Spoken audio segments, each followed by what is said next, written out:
L'actualité de ce mercredi. Bonjour, bienvenue à vous tous.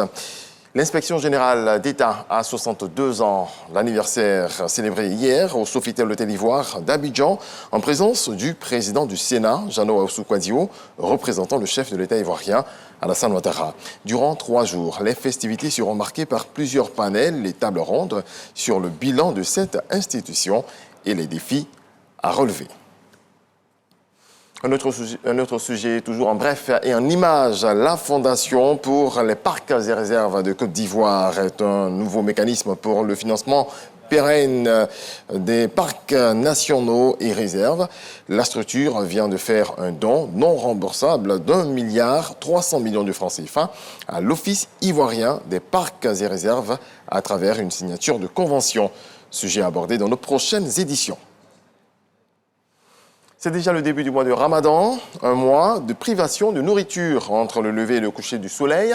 C'est également un mois d'adoration et pour bien l'aborder, il faut une bonne préparation. Khalil Diomandé a suivi quelques fidèles musulmans. Son reportage est commenté par Herman Guivi. Plus que quelques jours pour entamer le mois de Ramadan chez la communauté musulmane. Au Forum d'Adjamé, l'heure est à l'approvisionnement. Fatou Diallo vient se procurer légumes et viandes pour assurer les repas des premiers jours de jeûne. J'ai le temps maintenant, donc je profite en même temps pour venir payer, pour garder dans mon congélateur avant le Ramadan. Ici, le kilogramme de la viande de bœuf sans eau est vendu à 3 500 francs CFA contre 3 000 francs CFA homologués par le gouvernement. Cette hausse des prix, Aïcha Konaté le constatera également au niveau de la pomme de terre et de l'oignon, de quoi décourager la jeune demoiselle qui souhaitait pourtant s'approvisionner avant le début du Ramadan. Mon message va directement à l'endroit du CNLVC. Je suggère qu'ils viennent dans les marchés et qu'ils constatent d'eux-mêmes vraiment cette flambée-là, parce que c'est vraiment énorme. Et donc s'il y a des mesures à prendre pour que nous puissions faire les achats pour le Ramadan, ce sera mieux. Dans ce vaste univers, une denrée captive l'attention des clients, tant son utilité est grande au cours de cette période de pénitence. La date, appelée aussi tamaro en langue malinké. Allah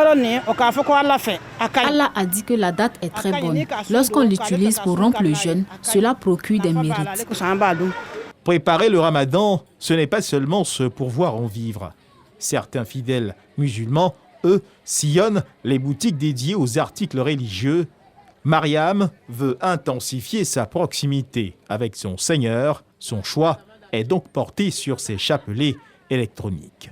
Ça, par exemple, c'est un zikmet qui est très pratique pour les zikrs et beaucoup plus discret en tout cas que le chapelet traditionnel. Voilà, donc on peut facilement l'utiliser quel que soit l'endroit où on se trouve. Selon les écrits saints, le musulman doit adopter certaines dispositions avant d'entamer ce mois d'adoration. Le musulman doit avoir le sens de repentir sincère. Nous devons rentrer dans le mois de Ramadan en état de pureté. Le musulman doit avoir le sens du pardon. C'est dans la soirée de ce mercredi 22 mars que la communauté musulmane procédera à la recherche du croissant lunaire marquant le début du mois de Ramadan.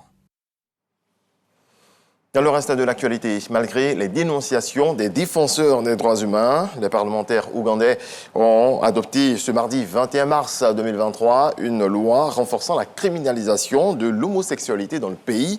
La Chambre avait fait sale comble pour les 6 heures de séance, ayant abouti au vote du texte. La loi a également largement amendé et ça a également été amendé et sa version finale n'est pas encore connue. Mais le projet débattu prévoyait des peines renforcées jusqu'à 10 ans de prison en cas de relations homosexuelles ou même de revendications LGBTQ+. Le chef de l'État, Yoweri Museveni, a 30 jours pour la promulguer.